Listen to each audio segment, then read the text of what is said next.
5 takeaways from Secrets of the Millionaire Mind. The difference between being rich and poor is all in your mindset.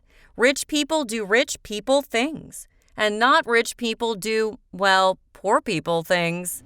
We learn poor person behavior by osmosis, by doing the same things that everyone else does.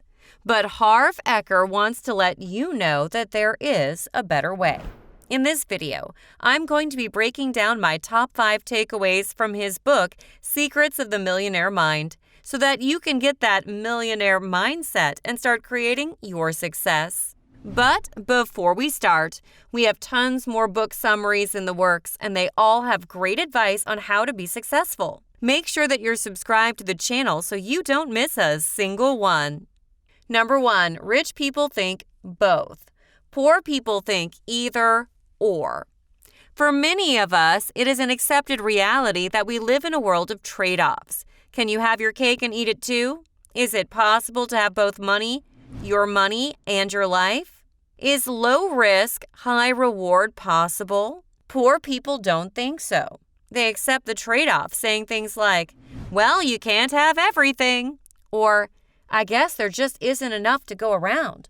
Or, why is life filled with such difficult choices? Eker says that there is a major problem with this mindset. It cuts off creativity. The difference between the rich person and the poor person is that the rich person thinks in terms of both, and the poor person thinks in terms of either or. Where the poor person accepts the dilemma, the rich person explores the problem from every possible angle, because he knows that somehow, some way, there is a strategy that allows him to have his cake and eat it too. The rich person thinks in terms of both, and very often he gets both. And so my first takeaway from Secrets of the Millionaire Mind is to start thinking in terms of both.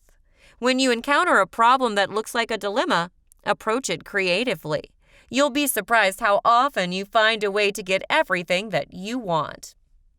Number 2, rich people are excellent receivers, poor people are poor receivers. This is another major difference that Eker points out between a rich person mindset and a poor person mindset.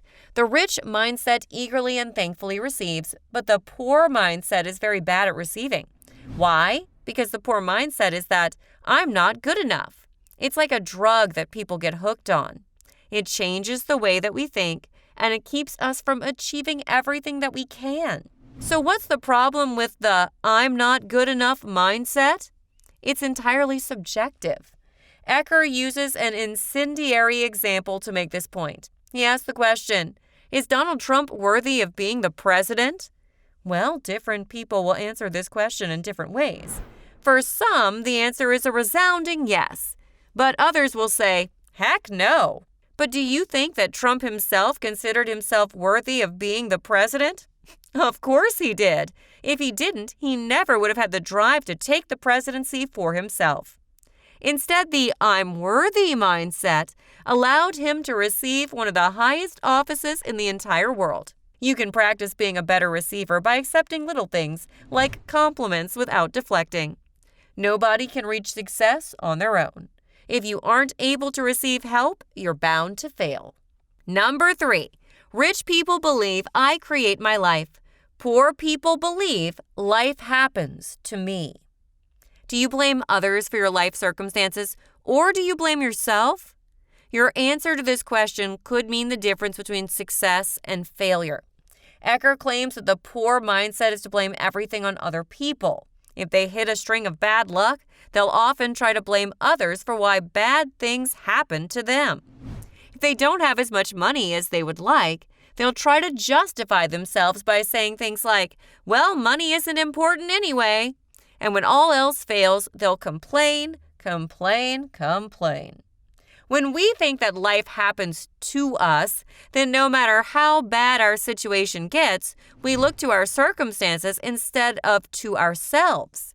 And if you're always looking to your circumstances instead of to yourself, you'll always fail to create your best life possible. To blame, justify, and complain is to give up. But giving up is not your only option. Instead, own up to the fact that you and your habits are responsible for your financial situation. Ask yourself how your habits have caused your bad luck and adjust your behavior accordingly. Success doesn't just happen to people. People create success. Jeff Bezos, Bill Gates, and Mark Zuckerberg are all self-made billionaires. You are no better or worse than they are.